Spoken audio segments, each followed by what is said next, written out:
Welcome to Scoli Sleep Stories. Before we begin, take a moment to get comfortable, let the day soften around you, and settle in for a calm documentary made for curious minds.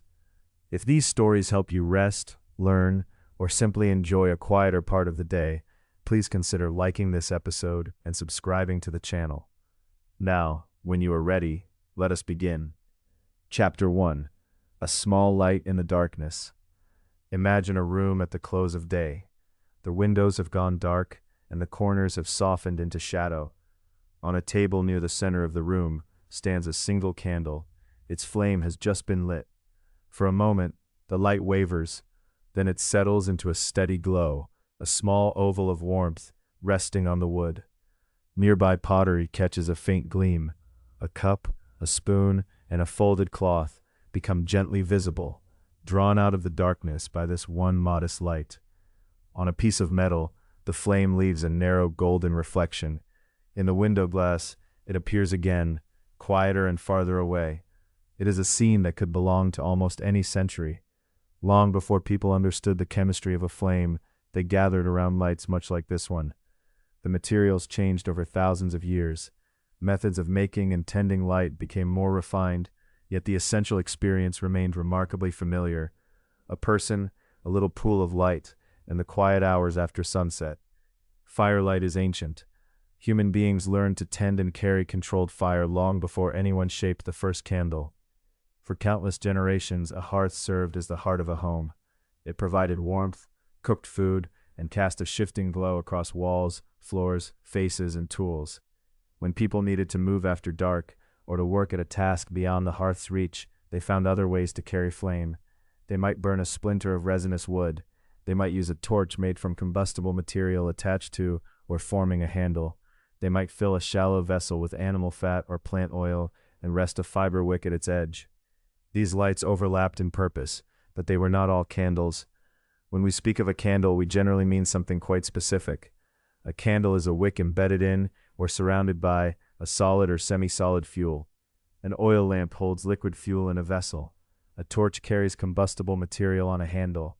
A rushlight uses the soft center of a rush as its wick, with fat coating the rush itself. The candle has a distinct arrangement. Its fuel stands around its wick in a firm body, waiting to be transformed. That transformation happens gradually, close to the flame. When a candle is lit, the heat melts the fuel nearest the wick. A shallow, glassy pool forms around the base of the flame. The wick, made from twisted, woven, or braided fibers, draws the liquid fuel upward through tiny spaces between its threads. This movement is called capillary action. It is similar to the way a dry cloth draws up spilled water, or the way moisture rises through the narrow pathways of a plant. The movement is quiet and continuous. Melted fuel travels up the wick toward the heat. Near the top, it becomes hot enough to turn into vapor. That vapor mixes with oxygen in the surrounding air and burns. So the solid candle does not burn directly. First the fuel melts, then it rises, then it vaporizes. It is this nearly invisible vapor that feeds the visible flame. Look closely, and the flame is not one simple color. Near the wick is a faint blue region where combustion is more complete. Above it spreads the familiar yellow glow. Much of that warm yellow comes from tiny particles of soot, heated until they shine brightly within the flame.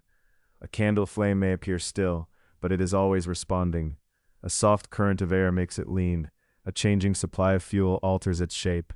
The wick slowly bends and chars. Even in the calmest room, the flame is a small and active meeting of fuel, heat, and air. By modern standards, a candle gives only a modest amount of light. It does not fill a large room or reach clearly into every corner. Shadows grow softer and less distinct as they stretch away from it. Yet in a dark room, one candle can be enough. It can reveal a pair of hands at work. It can illuminate the lines of a nearby face, the words on a page, the rim of a bowl, or the thread passing through a piece of cloth. Its circle is limited, but within that circle, the familiar world returns. For much of history, this light was precious. A candle represented materials and labor. Fat might otherwise have been food or used in another household product. Oil took effort to press, render, store, or trade. Beeswax depended on beekeeping and careful purification. Wicks had to be gathered, spun, cut, and prepared. Candles were therefore often practical, scarce, and carefully rationed. People did not always light them merely for comfort. They saved them for work that mattered, for ceremony, for travel, for reading, or for those hours when daylight, moonlight, and the hearth were not enough. Still, practical light could also bring companionship. A flame drew people near because its useful circle was small. Faces turned toward the same glow. Tasks gathered around the same table. A candle divided the evening into a place that could be seen and a surrounding darkness that could be left at rest. Throughout the long history ahead, the candle will follow a recurring sequence. Material is gathered, fuel is prepared, a wick is made, the candle is formed, the flame is lit. Then the wax or fat or other fuel is slowly transformed. To follow that sequence backward, we begin with the landscape itself. We turn toward meadows, farms, groves, hives, and shores, where earlier communities found the materials from which their modest evening lights were made. Chapter 2. Before the Familiar Candle. Before the familiar candle appeared in its many recognizable forms, people carried small lights into the darkness using materials gathered close to home. Their choices came from the landscapes around them. A damp meadow offered rushes, a farm offered animal fat, a grove offered oil-bearing fruits or seeds, a hive offered beeswax, a shore might offer fish oil, while a forest supplied resinous wood. Each community learned to work with what was available. There was no single path from darkness to candlelight, and no tidy sequence in which one form of illumination completely replaced another. Lamps, torches, rushlights, candles, hearths, moonlight, and daylight often served side by side. Begin in a damp meadow, rushes grow there in slender green stalks, rooted in soft ground where water lingers. Gathered and laid out to dry, these plain plants could become a simple source of household light. To make a traditional rushlight, a person peeled away most of the tough outer skin of a rush. A narrow strip was left in place to support the soft, absorbent center, known as the pith.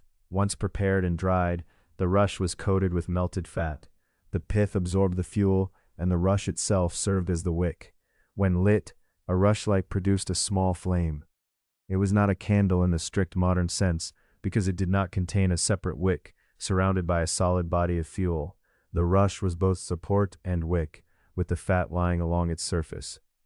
Rushlights are especially well documented in medieval and early modern Britain and Northern Europe. They remained in use in some rural districts into the 19th century, long after gaslight and other forms of illumination had appeared elsewhere. They were useful because they could be made from local materials with modest equipment. It would be tempting to call the rushlight the direct ancestor of every candle, but history is rarely so simple. It was one solution among many. It worked well in certain places for certain households, and it endured because it continued to be useful. From the meadow, turn toward the farm and hearth where animal fats could be prepared for lighting. The process was called rendering. Fat was warmed until it melted, and unwanted material was separated from it. The cleaned liquid was then allowed to cool. There is a slow visual change in that cooling.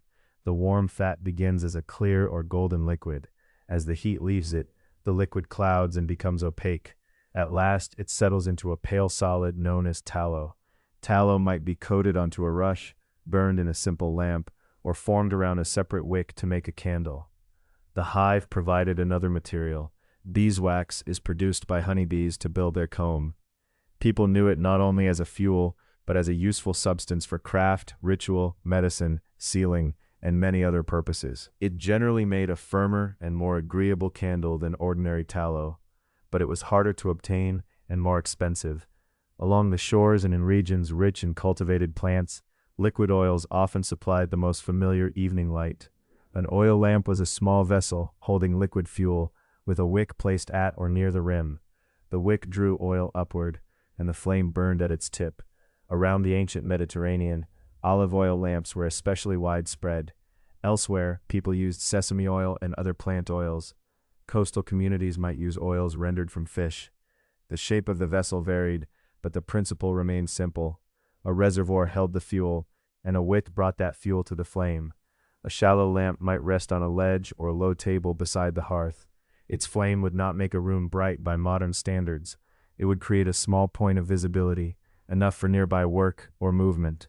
A person could tend a pot, find a tool, mend cloth, or recognize the faces gathered close. Forests offered resinous wood.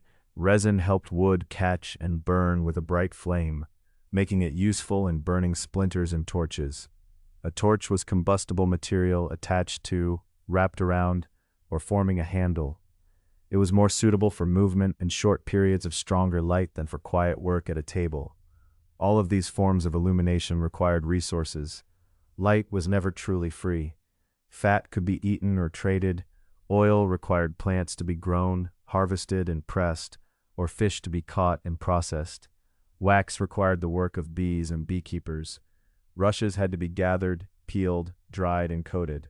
Wood had to be cut and carried. To light a flame was therefore to spend something.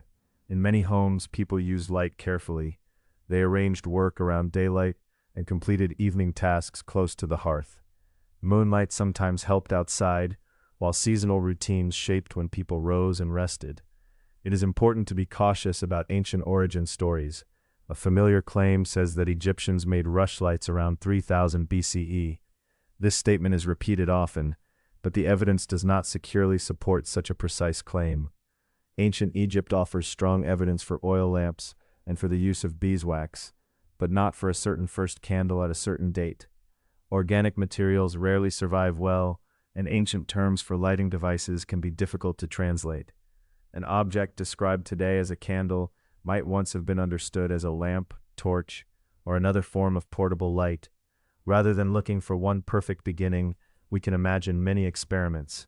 In one place, oil rests in a clay dish. In another, rendered fat cools beside a hearth. Somewhere else, rushes dry in a bundle, or wax is purified and wrapped around fiber. The materials differ. The forms overlap, yet the wish remains familiar, to hold a little light near enough for the work and company of evening. From these local landscapes, we can now move outward into the ancient world, where separate traditions of lamps and candle-like lights appeared across many regions, without requiring a single inventor or birthplace. Chapter 3. Candles in the Ancient World. If we could travel backward through the many centuries of human evening, gathering every small flame that people once relied upon, we would not arrive at a single moment when the candle was invented. We would find many lights scattered across the ancient world, glowing in different rooms, described in different languages, and made from the materials each region could provide. There is no securely established inventor of the candle. There is no certain birthplace and no confident first date. This uncertainty is not surprising. Wax, fat, and fiber are perishable. They melt, crumble, decay, or are consumed by the flames they feed. A clay lamp may remain beneath the soil for thousands of years, but a candle often leaves almost nothing behind. Ancient language creates another difficulty. Words used for lamps, torches, tapers, and other lights do not always translate neatly into modern categories. An ancient writer may describe a light without explaining its construction. A surviving object may look candle-like to modern eyes, while its original name and purpose remain uncertain. The history of early candles is therefore less like a single road and more like a nighttime map. Separate points of light appear in different places, each surrounded by a wide area of uncertainty. In ancient Egypt, oil lamps were extensively used. A shallow vessel of clay or stone held liquid fuel, while a fiber wick rested at its edge. Such lamps served homes, workshops, ritual settings, and many practical needs. The Egyptians also knew beeswax well. It was used in ritual, craft, medicine, and practices connected with embalming and the preparation of the dead. Beeswax was clearly a valued and versatile material. Yet popular accounts sometimes move too quickly from the known use of beeswax to the claim that Egypt invented the candle. Objects described as Egyptian candles may instead have been torches, lamps, or candle-like lights of uncertain form. The evidence does not justify naming Egypt as the certain birthplace of the candle. Across the Mediterranean, ancient Greek households and public spaces also relied heavily on oil lamps. Terracotta and metal lamps were central to daily illumination. Many have survived, showing shallow bodies, openings for filling, and projecting nozzles where the wick rested. These objects provide a reliable picture of Greek evening light. A small flame shone at the end of a clay or metal vessel. Its glow might catch on painted pottery, polished bronze, or a plastered wall. Candles were known in the wider classical world, but surviving Greek material culture gives far greater prominence to lamps. If we imagine a common Greek domestic evening, the oil lamp should stand near the center of the scene. In Rome, the evidence for candles becomes firmer. Literary and archaeological sources support the use of both wax and tallow candles. The Latin word candela referred to a wick light made with wax or tallow, and it eventually gave rise to the English word candle. Romans used candles alongside many kinds of oil lamps. Candles could appear in homes, during travel, in religious observance, and in public life. They were useful because they could be carried and placed without the separate reservoir required by an oil lamp. Tallow was generally less costly. Beeswax was more expensive and often produced a steadier, more agreeable light. Still, it would be misleading to imagine that every Roman household regularly burned fine beeswax candles. Materials reflected means, availability, and purpose. A costly wax taper and an ordinary oil lamp could exist in the same society, serving different settings. Picture a Roman courtyard after sunset. A clay lamp rests on a ledge. Nearby, a wax taper is carried through the open space. Light glints on bronze and polished pottery. The moving candle bends slightly in the night air, then steadies when it enters a sheltered room. When either wick is extinguished, a thin ribbon of smoke rises and disperses. The room returns to shadow, leaving behind only the faint scent of spent fuel. Farther east, candles are documented in early imperial China, including elite and ceremonial settings. Exact dates and material identifications vary among sources, so the evidence should be handled with care. It is clear, however, that candle-making traditions developed using more than one fuel. Over time, East Asian makers used beeswax, waxes produced by certain insects, and plant-derived waxes. There was no single material shared by every region or period. In Japan, the distinctive candle known as warosoku developed mainly in medieval and early modern traditions. These candles used plant wax bodies and hollow wicks made with paper and rush. Their forms and burning qualities reflected a particular craft tradition. They should not be projected backward into the remote ancient world, but they belong within the broader history of the many ways wick and solid fuel were joined. Across these regions, lamps and candles did not form a competition with one final winner. They existed together. A lamp could be economical where oil was abundant. A candle could be convenient where solid fuel was easier to shape, store, or carry. Hearths and torches continued to serve purposes that neither lamp nor candle could entirely replace. The question of who invented the candle first may never have an answer. More importantly, it may not be the best question. Different communities found related solutions at different times, using local materials and inherited skills. Wax was gathered or traded, fat was rendered, fibers were twisted into wicks, fuel was shaped around them, a flame was lit, and the material slowly became light. From this wide map of ancient lamps and candle-like forms, we now settle into medieval Europe, where the choice between tallow and beeswax could shape the appearance, cost, and social meaning of an evening room. Chapter 4: Wax, Tallow, and the Medieval Home. Picture a modest medieval European home as the long day folds into evening. The hearth holds the warm center of the room. Its fire settles into glowing embers, giving heat and a low shifting light. Outside, the sky darkens by degrees. On a wooden table, someone places a small candle in a holder. A burning splinter touches the wick. The flame catches, wavers, and steadies. A soft circle of gold gathers around wool, wooden bowls, folded linen, and the hands preparing to finish the day's work. In many ordinary households, such a candle would have been made from tallow. Tallow is animal fat, often from cattle or sheep, that has been melted, cleaned, and cooled for use in products such as candles and soap. The process of melting and purifying the fat is called rendering. Tallow was relatively accessible because it came from animals already used for food and other household purposes. Once rendered, it could be formed around a wick by dipping, pouring, or molding. When cool, it became firm enough to stand as a candle. The quality of tallow candles varied considerably. A well-rendered candle, made from suitable fat and stored carefully, could provide a useful, steady light. A poorly prepared one might smoke more, carry a noticeable odor, or soften in warm weather. Storage, ventilation, wick construction, and the type of fat all influenced the result. It would be unfair to describe every tallow candle as unbearable. Many were simply ordinary working lights. They were familiar, practical, and used because they answered a need at a manageable cost. Beeswax offered another possibility. Honeybees produced beeswax to build the comb within their hives. Collecting and purifying it required considerable labor. The wax had to be separated, melted, strained, and prepared before it could become a candle.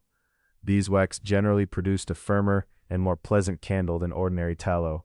It tended to burn steadily, and often carried a faint scent that might seem honeyed, warm, or gently resinous. Its flame could be less smoky under good conditions, but clean burning is always relative. Any candle may smoke when its wick is too long, when the wick is poorly matched to the fuel, or when a draft disturbs the flame. Beeswax was not automatically smokeless or dripless. It was simply valued for qualities that often made it preferable. Those qualities came at a higher cost. Beeswax candles were associated with churches, monasteries, courts, wealthy households, and other settings able to afford them. Use varied by place and period, but the material itself could signal status. The number and size of candles mattered as well. A small tallow candle beside a household's evening work presented one kind of scene. A room with many tall beeswax tapers presented another. To keep several candles burning at once was to consume valuable material at a visible rate. Even so, medieval evenings were not divided into brightly lit wealthy rooms and completely dark ordinary ones. Households drew on several sources of illumination. Hearth light remained important. Oil lamps and rushlights appeared in many places. Resinous wood could provide a temporary flame. Moonlight helped outdoors and near windows. Most of all, people arranged work around the available daylight. Seasonal rhythms mattered. Long summer evenings offered more time for tasks without purchased fuel. Winter brought earlier darkness, but it also encouraged households to gather near the hearth. Sleep, work, conversation, prayer, and domestic labor followed patterns shaped by the sun as much as by any candle. Imagine a person mending wool beside one small tallow light. The thread is kept within the brightest part of the candle's circle. A wooden bowl sits just beyond it, its rim barely visible. Farther away, the room dissolves into soft shadow. No one expects the light to reach everywhere. It is brought close to the task instead. In churches and monasteries, the need for illumination was shaped by services, reading, work, and processions held before dawn or after sunset. A few points of beeswax light might shine within a stone interior, reflected faintly from metal fittings or pale walls. Beeswax also acquired symbolic importance in parts of medieval Christianity. Yet practices and rules concerning candle composition changed across regions and centuries. Medieval churches did not all follow one universal and unchanging requirement for pure beeswax. Readers and scribes worked close to limited light. The familiar image of a room filled with dozens of candles can mislead. More often, a reader leaned toward one lamp or candle, arranging the page so that the light fell across it. The illuminated area was small. The attention within it was careful. A scribe might pause to trim the wick, then return to the line of text. A monk might carry a taper through a cool passage before dawn. A household might light one candle only after the last useful glow had left the sky. In each setting, candlelight was part of a larger economy of materials and time. Wax and fat were gathered. Fuel was cleaned. Fiber was made into wick. The finished candle was conserved until it was needed. We have seen the candle at rest in the home, church, and monastery. Now we may turn toward the hands that made it, from the household worker dipping a few plain lights to the professional chandler tending rows of tapers in an urban workshop. Chapter 5. The Work of the Chandler. Before a candle could be lit, its separate parts had to be brought together. Wax or fat had to be gathered and prepared. Fibers had to be twisted, woven, or braided into a wick. The fuel had to be warmed, shaped, cooled, and stored. In towns and cities, much of this work belonged to a specialist known as a chandler. A chandler was a person who made or sold candles. The word comes ultimately from the Latin candela, the same root from which the English word candle developed. Some chandlers also made soap. The two trades could share materials and equipment, especially when both relied on processed fats, large vessels, heating, cooling, and careful separation of useful substances. Not every candle came from a professional workshop. Rural households and other domestic producers continued to make simple lights for themselves. At the same time, not every urban household made its own candles. Many bought them from specialists. Household production and commercial trade existed side by side. One major way of making candles by hand was dipping. Lengths of wick were attached to a rod or frame. The maker lowered them into melted wax or tallow, then lifted them out again. A thin coat of fuel clung to each wick. In the cooler air, that coat began to set. Once it was firm enough, the wicks were lowered again. Another layer gathered over the first. Dip, lift, cool, and turn. Then dip again. The change from bare wick to finished candle happened almost imperceptibly. Each layer was thin, but repetition gave it substance. The candles gradually became wider, often forming long, slender tapers that narrowed toward the top. A taper is a slim candle, commonly made by dipping. Historical candles took many forms, and large, modern-looking pillars were not the only possibility. Small utility candles and narrow tapers were common because they suited available materials, holders, and everyday needs. A worker might manage many wicks at once. Rows hung from a wooden frame, spaced so that the soft new layers did not touch. While one row cooled, another could be dipped. The workshop settled into a practiced rhythm. The vat held melted fuel. Warmth filled the nearby air. Finished tapers hung in a cooler place, slowly becoming firm and straight. In some households and workshops, candle making was seasonal because cooler weather helped the candles set and hold their shape. Another method was pouring. Wicks were suspended while molten fuel was poured over them.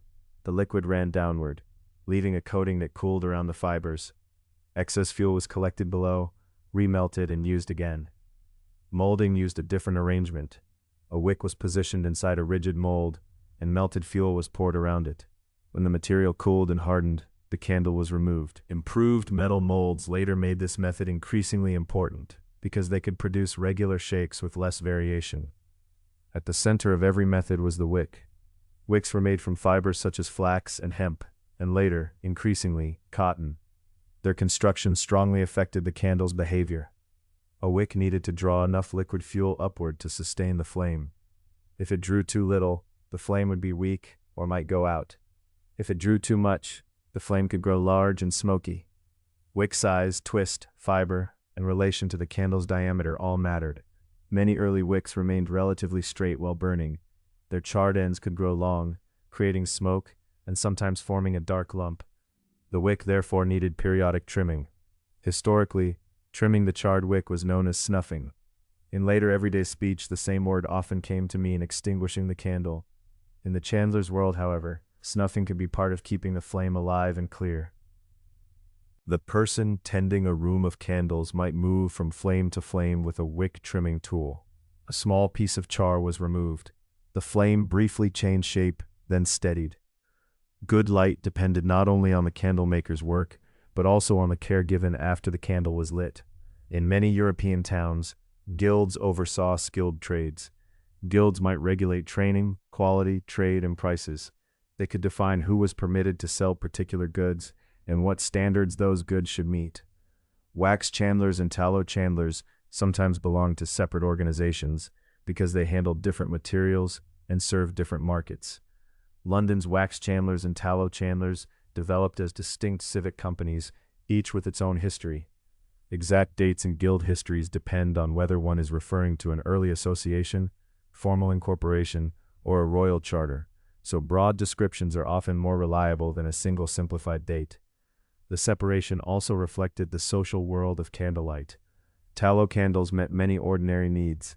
Wax candles served wealthier buyers in important ceremonial settings. Yet the boundaries were not absolute, and markets varied from one town and century to another. At the end of a working day, the chandler's shop might contain candles at many stages of life. Prepared fibers waited to become wicks. Fuel rested in blocks or warmed in a vat. Newly dipped tapers hung in rows. Finished candles lay ready for sale. Material had been gathered, fuel had been prepared, wicks had been made, candle bodies had formed through repeated layers or within smooth molds. Only the flame was absent. Once carried into a home, study, chapel, workshop, or public room, each candle would begin its slow disappearance. That gradual change could do more than provide light. By watching the candle shorten, people could also gain an approximate sense of time. Chapter 6. Keeping Time by Candlelight. There is a particular kind of watching that comes with a candle. Once the flame has settled and the room has arranged itself around that one point of light, the eye returns to the wax. The candle is not only illuminating the evening, it is spending itself within it. A person watching night after night would notice that a candle shortened in a broadly regular way. From that observation came a simple idea. If marks were placed along the candle's length, the flame's progress might offer a rough indication of elapsed time. A marked candle worked without gears, hands, or a ticking mechanism. Lines were drawn, pressed, or otherwise indicated at intervals along the body. As fuel was consumed, each line approached the softened pool around the wick. Eventually it reached the top and disappeared. A page might be turned as one division passed. A prayer might continue until the flame reached the next mark. Someone mending cloth might decide to stop when a certain section of candle had been used. Time became visible in the changing shape of the wax. Yet a candle is not a precise clock. Its burn rate depends on many conditions. Diameter matters. A thick candle behaves differently from a slender one. Fuel matters. Tallow, beeswax, spermaceti, stearin, and paraffin do not melt and burn in exactly the same way. The wick also matters. A larger wick may draw more fuel and support a larger flame. A smaller wick may burn more slowly. Construction, fiber, and trimming all influence the result. Temperature affects the candle's firmness and the size of the melted pool. Air movement can make a flame lean and consume fuel unevenly. Wax may collect around the wick, remain in a stable pull, or run down one side. Each change alters the rate at which the marked divisions disappear. For these reasons, candle clocks were approximate. They could offer a useful sense that a portion of the evening had passed. They could help organize recurring tasks. They could not provide the exact and standardized hours expected from a modern clock. One famous account of measured candles appears in a near-contemporary biography of Alfred the Great, who ruled part of England in the 9th century. The biography says that Alfred used measured candles to organize his time. According to the account, candles were made to a consistent size and marked so that their burning divided the day and night into portions. Alfred could then distribute his time among prayer, study, royal duties, and other concerns. The same account describes a way of protecting the measured candles from drafts. The flame was enclosed within a lantern made with translucent horn. A lantern is a protective enclosure around a flame. Its purpose is to shelter the light while allowing illumination to pass through. Thin horn could be prepared so that it emitted a muted glow. It formed a barrier against moving air. The flame would be less likely to bend or flare, and the marked candle would burn more evenly. The image is gentle. A candle glows behind amber-colored horn. Its light is diffused, softer than an exposed flame. Beside it, someone reads or listens while the marks descend one by one toward the heat. The account is historically valuable, but it should not be treated as a modern technical report. The biography also had literary and political purposes. It presented Alfred as a ruler who ordered his own life carefully and wisely. We can accept it as evidence that measured candles were known and meaningful, without assuming that every detail was tested with modern precision. Marked candles appeared in later settings as well. They could accompany prayer and study. They could help structure domestic routines where no mechanical clock was available. A familiar amount of candle might correspond to the expected length of a household task. In some timed auctions, a candle also marked the period in which bids could be made. The exact practices varied, but the underlying principle was the same. The changing flame set a visible boundary around an activity. Mechanical clocks gradually offered more standardized public time. Clock towers could sound the hour across a town. Household clocks eventually made measured time more accessible within private rooms. Still, older and newer ways of telling time overlapped. A person might hear a distant bell, but continue to judge a nearby task by the length of a candle. Where clocks were absent, costly, or impractical, a marked candle remained useful. Its time was local and physical. It belonged to that particular wick, that particular fuel, and that particular room. A draft could hasten it, warmth could soften it. The flame might pause over a deep pool or descend unevenly around the edge. It was imperfect time, but lived experience is often imperfect too. An evening is not felt only as a number.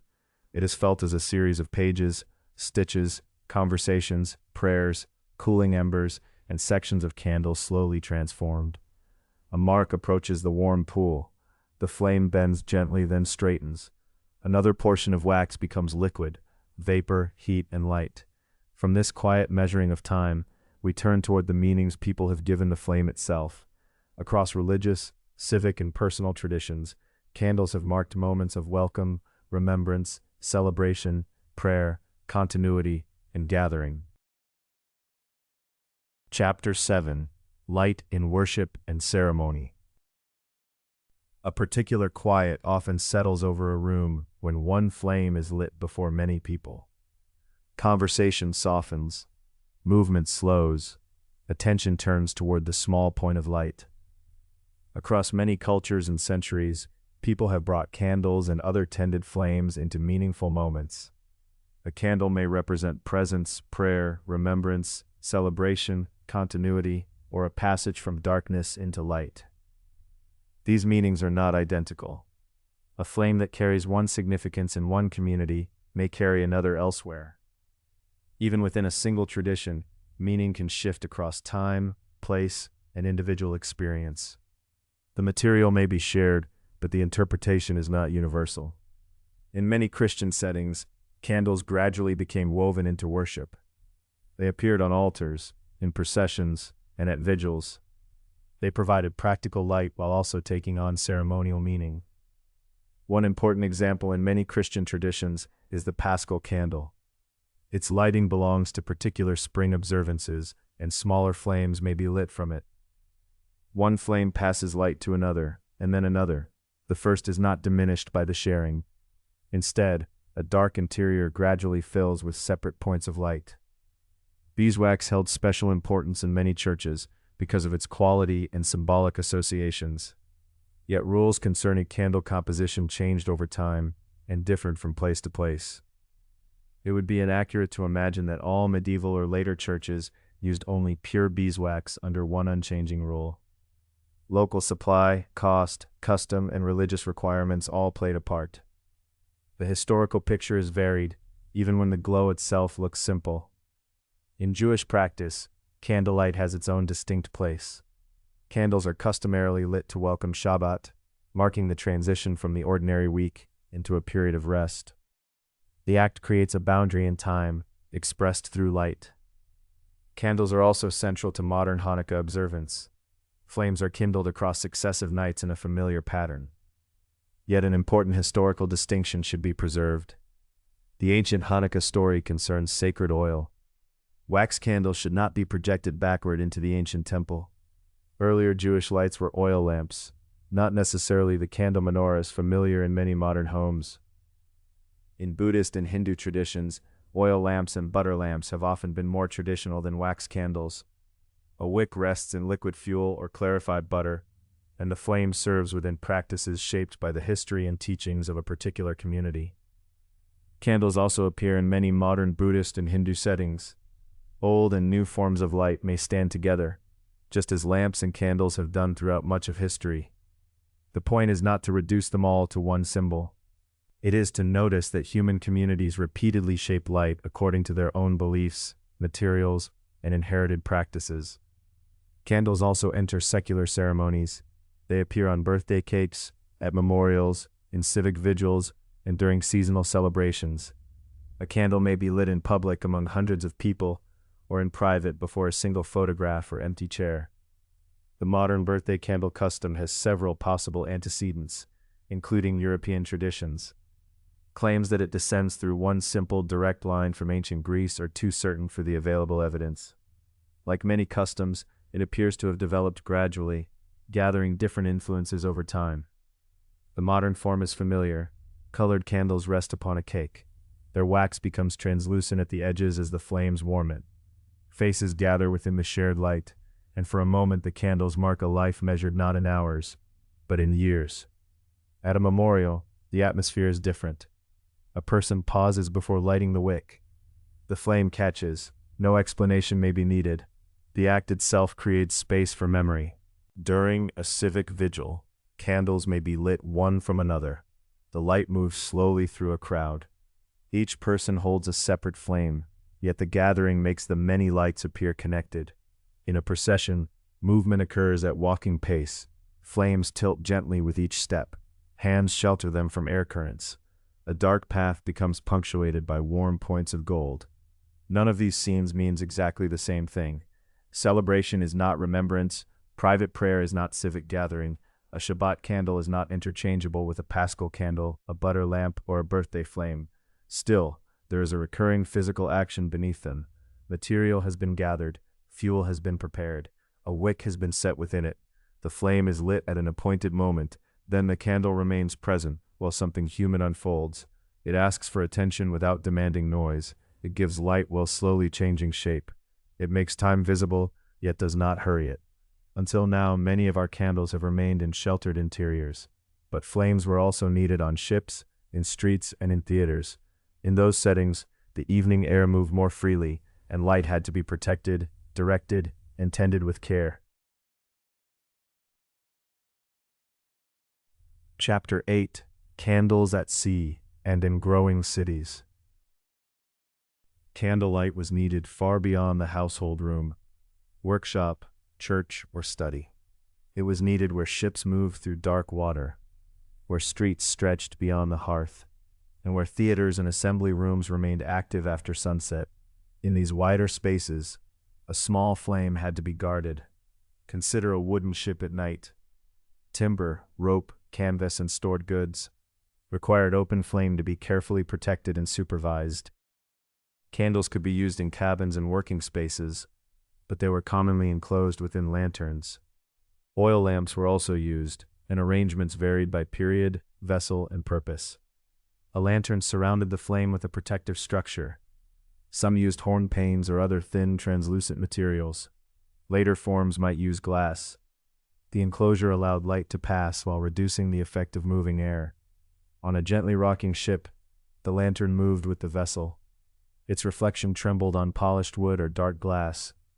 Within it, the flame might bend slightly, yet remain visible. Thin horn could be softened and prepared until it became translucent. It did not offer the clarity of later glass, but it emitted enough amber light for nearby work. The sheltered flame was less likely to gutter in a draft. Some shipboard compass housings, known as binnacles, had nearby lamps so that the compass could be read after dark.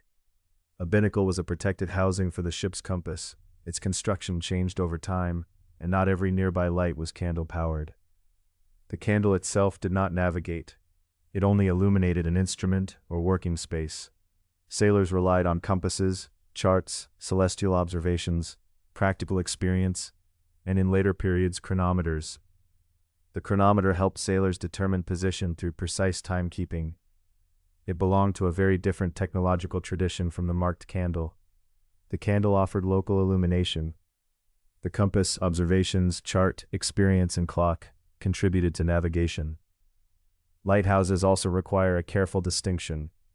They used many fuels across history, including wood, coal, and oil. Candles were not the defining lighthouse fuel. A small candle served well in an enclosed cabin, but a coastal beacon needed a much stronger light capable of reaching far across the water. From the sea, we can return to growing towns. Organized street lighting appeared gradually and unevenly across European cities. Really, regulations sometimes required householders to place lanterns outside their buildings on certain nights or during particular seasons. Such a policy did not necessarily mean that every street was reliably illuminated. A main road might display separate pools of light while nearby alleys remained dark. Some residents complied more consistently than others. Weather, fuel, maintenance, and local resources all affected the result. Later systems employed paid lamplighters. They moved from post to post, lighting and tending standardized lanterns. Their route followed the shape of the evening city. Imagine a lamplighter at an unhurried pace. One lantern catches, then another. The light does not erase the darkness. It divides the street into a chain of visible places. On wet paving stones, each lantern appears again as a wavering reflection. Between one pool of light and the next, a street returns briefly to shadow. Candle lanterns were joined and often replaced by improved oil lamps. In the 19th century, gaslighting brought another major change. Yet none of these systems reached every district at once. Urban lighting always reflected local policy, wealth, maintenance, and geography. Inside theaters and assembly rooms, candles could be arranged in greater numbers. Chandeliers held them overhead. Wall-mounted holders, called sconces, placed flames along the room's edges. Footlights stood near the stage. Before performance, attendants lit the candles one by one. The room brightened gradually. Wax glowed at the edges. Metal fittings and mirrors multiplied the visible flames. Mirrors and polished reflectors helped direct limited light toward the stage or audience. They did not create more light, but they made better use of what the candles provided. During a long performance, staff trimmed wicks and replaced candles that had burned low. This maintenance was part of the event's hidden rhythm. While the audience watched the stage, workers quietly kept the room visible. Protected flames still required care, whether on a ship, street, or theater wall. Yet their enclosure and supervision allowed candlelight to move into public life. A cabin lantern rocked above dark water. A street lantern shone outside a doorway. A chandelier cast warm light across a gathering. Each was a different answer to the same problem: how to preserve a small flame in a larger moving world. Ships and cities were also connected by trade. Across oceans came waxes, oils, fats, and wick fibers. Among them was a pale, prized material that produced an admired candle, while carrying a serious environmental cost. Chapter 9. New materials from distant waters. For centuries, candle makers sought materials that would hold their shape, burn steadily, and produce less odor than ordinary tallow. Beeswax met many of these wishes, but it remained costly and limited in supply. As international trade expanded, another candle material entered workshops and wealthy households. It came not from a meadow, farm, or hive, but from the sea. This material was spermaceti. Spermaceti is a waxy substance obtained from the large head organ of the sperm whale. Despite its name, it is not reproductive fluid. The name came from an early mistaken interpretation of the substance's pale appearance. Once obtained and refined, spermaceti formed a hard, pale wax with a relatively high melting point. It could remain firm in conditions that softened some tallow candles. Its smooth, light-colored body gave the finished candle a refined appearance. During the 18th and 19th centuries, spermaceti candles became valued for their bright, comparatively steady flame. They lacked the strong odor associated with ordinary tallow and were useful for reading, detailed work, and settings where a reliable light was desired. They were not perfectly smokeless. No candle can be described that way under every condition. A poorly trimmed wick or disturbed flame could still produce smoke and soot. Yet compared with many common tallow candles, spermaceti offered qualities that buyers admired. Those qualities came at a high financial cost. Spermaceti candles were expensive products, linked to long-distance commerce. The material moved from whaling voyages to harbor warehouses, from merchants to refiners, and then to candle makers. One might imagine pale blocks cooling in a workroom, or wrapped bundles resting in a quiet storehouse beside barrels of oil and other traded goods. Before the wax reached a reader's table, it had passed through many hands and traveled a great distance. Its environmental cost must also be acknowledged. Demand for whale oil and spermaceti helped drive commercial whaling during the 18th and 19th centuries. This activity contributed to severe declines in whale populations. The history of this admired light is inseparable from that harm. A candle could burn brightly and steadily, while the trade that produced it placed immense pressure on living populations in the ocean. The fact can be stated plainly, without disguising it, and without dwelling on distressing detail. Spermaceti also became connected with the measurement of light. During the 19th century, standardized spermaceti candles were used in some definitions of candle power. Candle power was an older way of describing luminous intensity by comparison with a standard candle. To make such comparison useful, the reference candle had to be made and burned according to specified conditions. An actual flame remained less perfectly consistent than modern scientific standards, The modern unit of luminous intensity is the candela. Its name comes from the Latin word for candle, preserving an echo of this history. Today, however, the candela is defined through precise physical measurement, not by comparison with a burning candle. The language of modern science thus retains the memory of an older object. A word that once described a practical wick light now belongs to exact measurements far beyond the variability of wax and flame. Other traded candle materials moved through expanding commercial networks. Beeswax, tallow, plant oils, plant waxes, and fibers for wicks traveled between regions. A candle made in one city might depend on material gathered very far away. In parts of colonial North America, people also processed the fruits of bayberry, or wax myrtle. The small berries carried a waxy coating. When they were boiled, wax could rise to the surface and be skimmed away. Bayberry wax had an aromatic quality that later became associated with seasonal and holiday traditions. Yet making it required many berries and considerable labor. It was not a universal everyday candle fuel. Its widespread colonial use is easily exaggerated. A household might reserve such wax for an occasional candle, while relying more often on tallow, oil lamps, hearthlight, or purchase candles made from other materials. Memory and later tradition can make a rare or special object seem more common than it truly was. The arrival of new waxes did not transform every household immediately. Expensive materials reached wealthy buyers first. Trade routes were uneven. Local habits continued. Tallow, beeswax, plant wax, spermaceti, oil, and rushlight could all exist within the same broad period. Still, the search continued for a candle that was firm, affordable, consistent, and easy to produce. During the 19th century, chemistry revealed new possibilities within familiar fats. Refining produced paraffin. Braided wicks reduced the need for trimming. Machines filled rows of molds. No single change created the modern candle. Instead, many improvements gathered slowly, like separate flames brought together in one room. Chapter 10: The Industrial Candle. For much of history, candle making followed a familiar rhythm. Fuel was gathered and cleaned. A wick was cut and suspended. Wax or fat was melted. The candle was dipped, poured, or molded, and then left to cool. During the 19th century, this rhythm changed. The transformation did not come from one inventor or one dramatic moment. Chemistry, refining, machinery, and wick design each contributed over several decades. One important development began with a better understanding of fats. Earlier candle makers knew from experience that different fats behaved differently, but chemists began to identify the distinct components within them. The French chemist Michel-Eugène Chevreul helped identify stearic acid and other components of fats. This work allowed manufacturers to separate and use purified fatty materials more deliberately. Stearin is a hard candle material made from purified fats or fatty acids.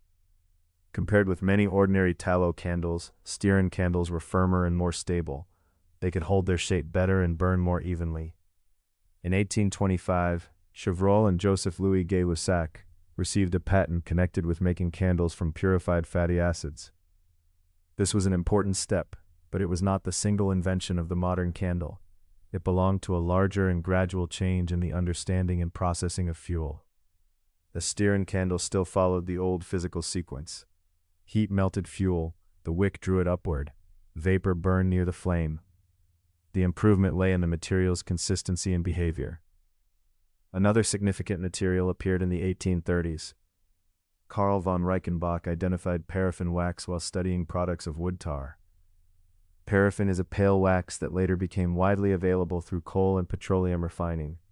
Commercial production expanded after the growth of these refining industries in the middle of the 19th century. Paraffin was nearly odorless, easy to color, and well suited to molding. Its smooth appearance made it useful for producing uniform candles. Pure paraffin could have a relatively low melting point, depending on its composition. A candle made from it might soften more readily than desired. Manufacturers therefore often blended paraffin with a harder material such as stearin. The blend brought different qualities together. Paraffin contributed smoothness, availability, and ease of molding. Stearin contributed hardness and stability. Candle formulas could be adjusted to suit climate, shape, wick, cost, and intended use. Wick design also changed. Earlier straight wicks often needed frequent trimming because the charred tip remained in the flame and grew longer. During the 19th century, braided cotton wicks became a major improvement. A braided wick is constructed so that it bends toward the edge of the flame as it burns. The charred tip encounters more oxygen and is consumed more effectively. This greatly reduces the need for manual trimming. The candle tends its own wick more successfully than an older straight design. The phrase self-trimming can be useful, but it should not be taken too literally. A braided wick still needs to be matched to the candle's fuel and diameter. If it is too large or left too long, it may smoke or form a dark lump. Good burning remains a balance among fuel, wick, air, and flame. Machinery added another part to the transformation. In Britain in 1834, Joseph Morgan patented an important candle molding machine. Rows of rigid molds could be prepared with wicks. Molten fuel was introduced, allowed to cool, and then released as finished candles. The molds could be used again and again. Fill, cool, release, and repeat. The rhythm was industrial, yet still governed by the same patience required in a hand workshop. Hot fuel needed time to become solid. Wicks needed to remain centered. Finished candles needed to be removed without damage. Mechanized molds increased speed and consistency. Candles emerged in regular sizes, making packaging, pricing, storage, and use more predictable. Greater production helped lower costs and made dependable candles available to more buyers. Industrial production did not end handwork. Hand-dipped candles continued. Beeswax tapers remained important in ceremonial settings. Small workshops and household makers kept older methods alive. Different fuels also continued to coexist. Paraffin did not instantly replace tallow, beeswax, or spermaceti. Stearin did not appear everywhere at once. Materials remained shaped by geography, price, custom, and access to trade. Still, the 19th century candle was becoming increasingly recognizable to modern eyes. It could have a smooth molded body, a pale blended fuel, and a braided cotton wick. It burned more evenly and required less attention than many earlier forms. There is a quiet irony in the timing. Just as chemistry and machinery made candles more uniform and affordable, new systems of illumination began to challenge their place in daily life. Gaslight expanded through cities. Electric networks followed later. Rooms could be illuminated without gathering around one small flame. The candle had reached a new level of refinement, just as its oldest practical role was beginning to change. Chapter 11. When electric light arrived. For many centuries, the shape of an evening was influenced by the amount of light a household could gather and afford. A single candle drew people close around a table. A few more allowed a workroom, shop, or study to remain useful after sunset. Light was measured, tended, and rationed. During the 19th century, this arrangement began to change. The change was gradual, like a room brightening slowly before dawn. No single year can mark the moment when the candle ceased to be an ordinary necessity. Gas lighting brought one of the first major shifts. During the early 19th century, gas systems expanded in European and North American cities. Networks of pipes carried fuel to fixed lamps in streets, factories, theaters, public buildings, and prosperous homes. Gas light could be brighter and more centralized than candlelight. One supply system could support many burners across a building or district. Factory floors remained illuminated through winter evenings. Theaters gained a fuller light. Busy streets acquired longer chains of lamps.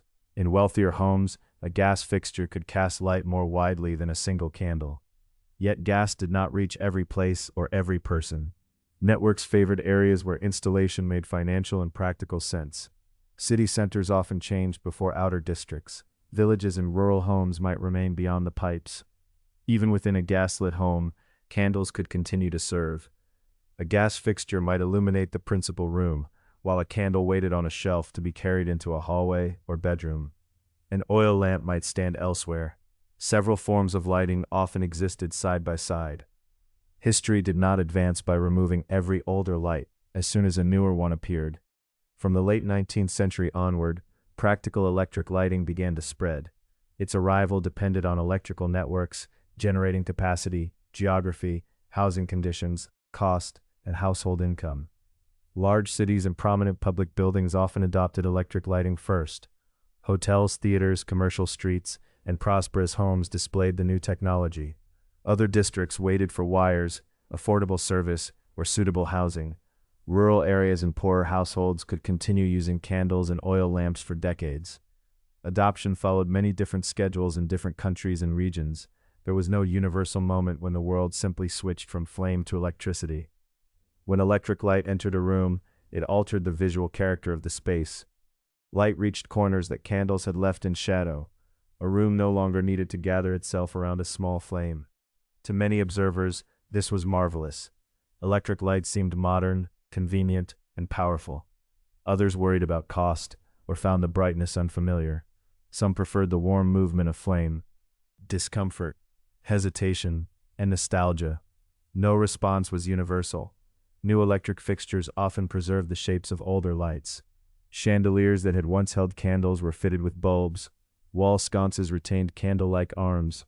Some electric lamps were designed to imitate the outline of a flame. The energy source had changed completely, yet the familiar form remained. Centuries of candle use had left a visual language that people were not ready to abandon. Candles did not disappear. Their purposes shifted gradually. They remained practical as portable and bedside lights, especially where fixed lighting did not reach.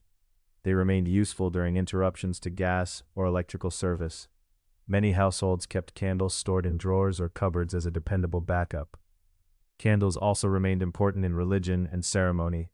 Gas and electricity could brighten an entire building, but they did not replace the particular meaning of a flame, lit at an altar, a festival, a vigil, or a memorial.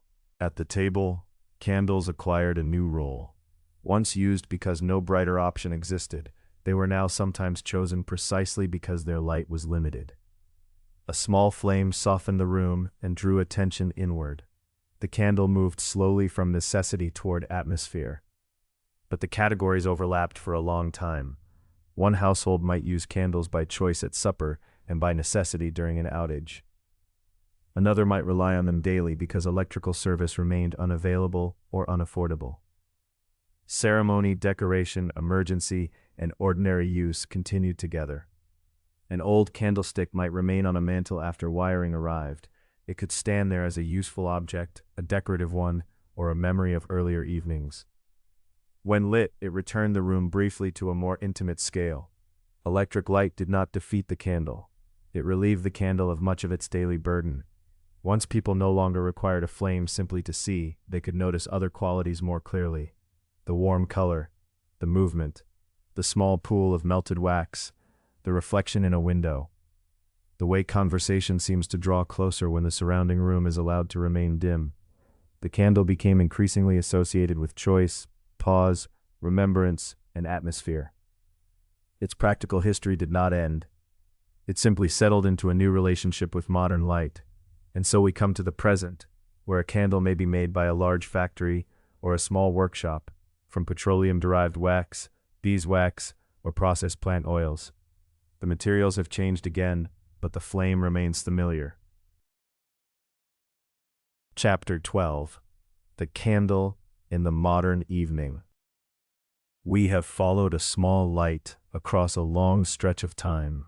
We began before the candle, beside hearths, burning splinters, torches, rushlights, and oil lamps. We passed through ancient rooms, medieval homes, chandlers' workshops, places of worship, ships, streets, theaters, laboratories, and factories. Now the path returns to an evening much like the present one. A modern candle is rarely the only light available. It may stand on a bedside table, a windowsill, a mantel, or a dining table, while electric lamps wait nearby. It is often chosen deliberately, not because it can light the room most efficiently, but because it offers a particular scale and quality of light. Modern candles are made from many materials. Paraffin wax remains widely used. It is generally obtained through petroleum refining. It is pale, easy to mold, and able to carry dyes and fragrances. Its properties can be adjusted through refining and blending. Beeswax also remains important. Honeybees produce it to build their comb. Candle makers value it for its firmness, warm color, and characteristic scent. Depending on its preparation, Beeswax may range from golden yellow to a paler shade. Soy wax became widely adopted in container candles from the late 20th century. It is usually made from soybean oil that has been hydrogenated. Hydrogenation is a chemical process that makes the oil more solid at room temperature. Palm wax and palm stearin are also used. They can create distinctive crystalline textures. Coconut and other plant waxes frequently appear in blends because their performance varies and because blending can improve hardness, melting behavior, or scent release. Modern stearin may come from several sources. It can be made from animal fats, palm oil, or other fats. Its source should not be assumed simply from the name on a label. Gel candles are different from conventional wax candles. They generally consist of mineral oil held within a polymer network. Their transparent bodies may resemble soft glass, but they do not belong to the same category as ordinary wax. Modern candle making exists at many scales. Automated factories produce large numbers of uniform candles. Small studios pour limited batches by hand. Some makers dip tapers using methods that would have been familiar centuries ago. Industrial and artisanal production continue side by side. Fragrance and color have also become central to many modern candles.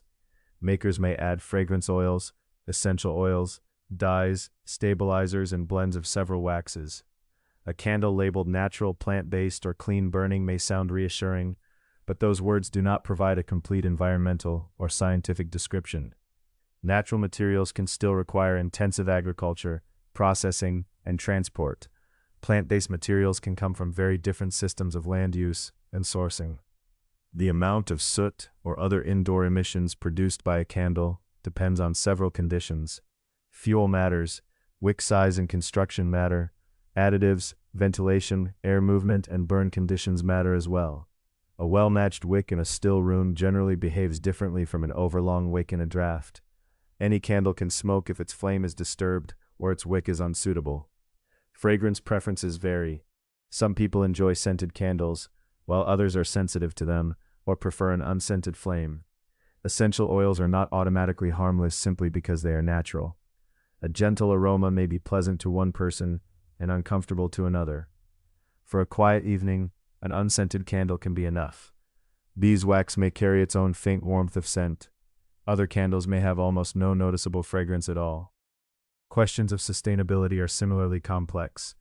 Paraffin is connected with fossil fuel industries. Soy and palm waxes raise questions involving agriculture, land use, transport, and sourcing. Beeswax depends on beekeeping practices and the local ecology that supports bees. No wax is automatically sustainable simply because it is natural or renewable. Each has a history before it reaches the candle maker. Responsible choices may include traceable sourcing, restrained packaging, refillable containers, and a wick correctly sized for the candle. Using the whole candle can also reduce waste, allowing the gathered and prepared material to serve its intended purpose. The flame asks for the same basic care it has always required. A candle needs a stable holder, clear space around it, and supervision from someone nearby. Set the labels and materials gently aside now and consider the object itself. Somewhere material was gathered. Bees made wax within a hive. Petroleum was refined into paraffin. Soybeans or other crops were grown and processed into oil. Animal or plant fats became stearin. Cotton fibers were spun and braided. The fuel was prepared. It was cleaned, refined, blended, colored, scented, or left plain. Its melting point and texture were suited to a taper, pillar, mold, or container. The wick was made. Threads crossed one another in a deliberate braid. The size of that braid was chosen to match the width and fuel of the candle. It was placed at the center, waiting. The candle was formed. Fuel was poured into a jar or mold, rolled from sheets, built through repeated dipping, or shaped by hand. Then it cooled. Its once liquid surface became opaque or smooth and solid. The flame was lit. Heat reached the fuel nearest the wick. A shallow pool began to form. The surface became glassy. Liquid rose through tiny spaces in the fibers by capillary action. Near the flame, it turned to vapor and met oxygen in the air. The wax was transformed. Solid became liquid. Liquid became vapor. Vapor became heat and light. The candle grew shorter, not all at once, but through a continuous series of small changes. This sequence connects the modern jar candle with the Roman taper, the medieval tallow light, the chandler's dipping frame, and the candle protected behind a horn lantern. The materials differ, the scale of production differs, the meanings differ. The intimate size of the flame remains much the same. One candle is still enough to illuminate nearby hands, a page, a cup, and the edge of a familiar face. It leaves distant corners alone. It allows shadow to remain part of the room. Perhaps a candle stands now beside a dark window. The flame appears twice. One light burns above the wick, and another rests in reflection beyond the glass. A quiet draft passes through the room. The flame leans, then returns upright. Around its base, the pool of wax deepens slightly. The wick curves toward one side, presenting its charred tip to the air. Within that small flame rests a long history, though the candle itself does not display it. There are no dates written in the wax. No names appear in the light. Behind it lie the rushes gathered from wet meadows and laid out to dry. There are shallow lamps filled with olive oil, sesame oil, fish oil, or animal fat. There are Roman candles of tallow and wax, medieval tapers in homes and churches, and rows of wicks hanging in a chandler's warm workshop. There are marked candles descending past lines of time. There are flames carried in processions and lit in remembrance. There are shipboard lanterns rocking gently above dark water, and street lanterns reflected on wet stone. There are pale blocks of spermaceti, valued for their light and burdened by the environmental cost of whaling. There are chemists separating fats, metal molds cooling in rows, and braided cotton wicks bending toward the edge of the flame. There are gas fixtures and electric bulbs reaching farther into the room, and beside them, there is still a candle, not because history stood still, but because the small flame found new purposes as older ones faded. It remained available for ceremony, celebration, emergency, memory, fragrance, decoration, and the simple wish to make an evening gentler. The candle's history does not form a single line from darkness to brightness. Lamps did not vanish when candles appeared. Candles did not vanish when gaslight arrived. Gaslight did not disappear everywhere when electricity spread. Old and new lights shared rooms, streets, and generations. People selected among them according to need, means, place, belief, and preference. The same is true now. A modern room may contain electric lamps, glowing screens, daylight from a window, and one living flame. Each light serves differently. The candle does not need to fill the room. Its modesty is part of what it offers. And now the evening can grow quieter. The flame continues its small work. Fuel melts near the wick. Liquid rises through the fibers. Vapor burns. The light moves softly across the tabletop. Then, when the moment comes, the candle is extinguished. The flame draws inward and disappears. The wick glows red for a breath, then darkens. A faint thread of smoke rises, curls once or twice, and disperses into the still air. The wax begins to cool. Its shining surface slowly dulls. The liquid pool becomes solid once more, holding the memory of the flame in its shape. In the window, the reflected candle is gone too. The room does not become empty. It simply returns to darkness, the older and softer darkness that has always waited around every lamp, rushlight, hearth, and candle. The holder remains upon the table. The wick rests at the center of the cooled wax. Material has been gathered, fuel prepared, wick made, candle formed, flame lit, and wax transformed. For tonight, the long sequence is complete, and behind the quiet room rests the long history of candlelight, patient and unhurried, like a flame remembered after it is gone.